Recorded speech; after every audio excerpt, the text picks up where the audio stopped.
যেভাবে বৃষ্টি হচ্ছে বাড়ি ফিরতে পারবো তো? সন্ধে তো নেমে আসছে।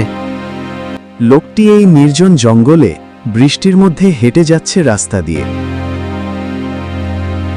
মনে হয় অসুস্থ হয়ে পড়ব, পুরো রাস্তাটা বৃষ্টিতে ভিজে ভিজে আসলাম। এই কথা শুনে তার কুকুরটি চিন্তিত হয়ে পড়ে। তার পরের দিন সে সত্যি সত্যি অসুস্থ হয়ে পড়ে, বিছানা থেকে উঠতেই পারে না কোনোভাবে। কুকুরটি সব সময় তার পাশে বসে থাকত। তারপর সে তার কুকুরটিকে বলল, আমি মনে হয় বাঁচব না। এই কথা শুনে কুকুরটি অনেক কষ্ট পায়।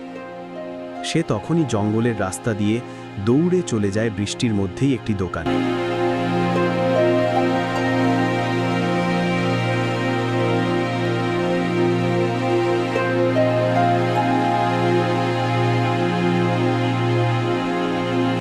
তারপর তার মালিকের জন্য ঔষধ নিয়ে আসে।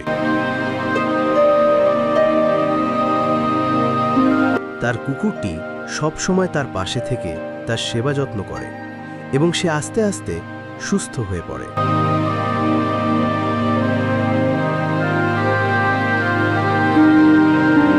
কুকুর শুধু প্রাণী নয়, তারা আমাদের জীবনের প্রয়োজনীয় অংশ। তারা কথা না বলতে পারলেও তাদের ভিতরে অনেক সহানুভূতি থাকে, যা একটা মানুষের মধ্যেও থাকে না। তারা প্রেম, সাহস এবং সহানুভূতির প্রতীক, যাদের উপস্থিতি আমাদের মন এবং হৃদয়কে উজ্জীবিত করে।